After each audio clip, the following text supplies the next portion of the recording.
The death last week of Christine Keeler, a central player in the Profumo scandal which helped bring about the end to 13 years of Tory rule in the early 1960s, can be seen as another salutary reminder of Britain's decline.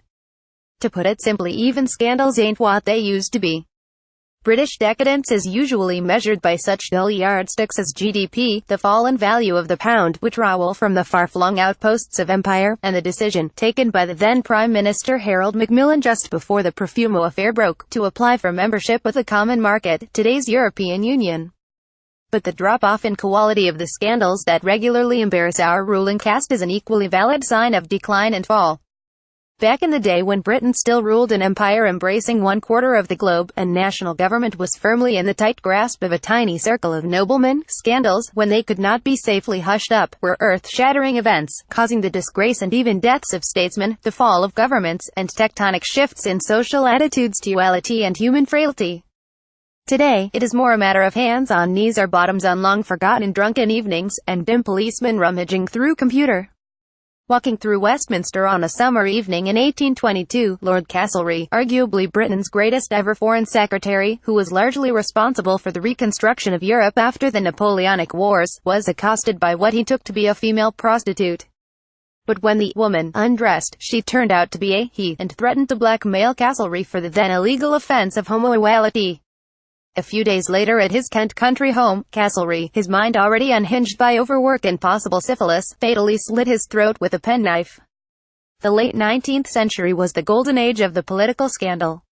It kicked off in 1885 when the leader of the ruling Liberal Party's radical wing, Sir Charles Dilke, was accused by a fellow MP's attractive young wife, Mrs. Donald Crawford, of teaching her every French vice during 3-in-a-bed romps with a housemaid. In fact, Dilke was probably innocent, but could not prove it in court as he was actually having an affair with his accuser's mother, who, to complicate matters yet further, was his late brother's mother-in-law.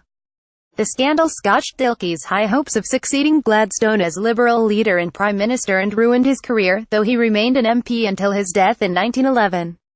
At about the same time, Charles Stewart Parnell, brilliant leader of the Irish Nationalist Party at Westminster, on whom the Gladstone government depended for its survival, was living with, and fathering several children by Catherine Kitty O'Shea, wife of a fellow Irish MP.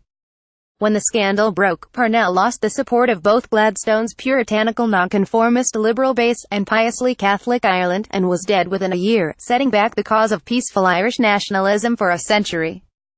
Gladstone himself was accused of having less than noble motives behind his habit of picking up London street walkers to reform them. In the 1890s, another Liberal PM, Lord Rosebery, was accused by the Marquess of Queensberry of having a gay affair with his son and heir Lord Drumlinrig. Drumlinrig died in a mysterious shooting incident. Queensberry went ballistic, threatening to follow Rosebery to a German spa and horsewhip him. The government's decision to prosecute Oscar Wilde for home offences, including an affair with Queensberry's younger son, Lord Alfred Douglas, was widely seen as a cover-up for the PM's own peccadilloes, and Rosebery abruptly resigned soon afterwards. A third Liberal Premier, Herbert Henry Asquith, was notoriously unsafe in taxes and spent cabinet meetings scribbling billets due, including state secrets during the First World War, to his lover Venetia Stanley. When Venetia wed one of Asquith's ministers, Edwin Montagu, the priapic PM simply transferred his amorous attentions to her sister. Asquith's successor in Downing Street, David Lloyd George, was dubbed the Goat for his philandering, and maintained his mistress, Frances Stevenson, as his secretary for decades while remaining married to his official wife, Margaret. But the mother and father of all scandals was the Profumo affair.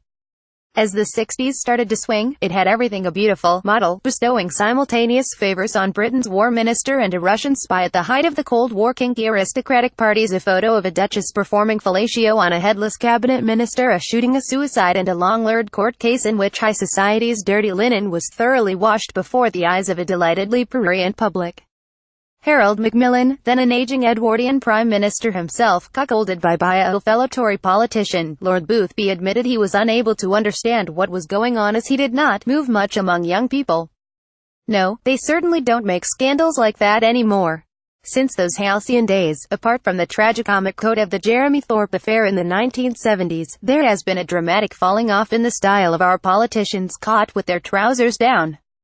The slew of minor, back-to-basics scandalates that helped speed the demise of John Major's inglorious regime in the 1990s, and today's rash of Westminster allegations can hardly compare with the high drama of yesteryear. Frankly, who, except those involved, gives a damn what our demeaned and diminished MPs get up to? Society has lost its sense of shame, and, sadly, we no longer expect our lords, masters and mistresses to behave any better than we do ourselves.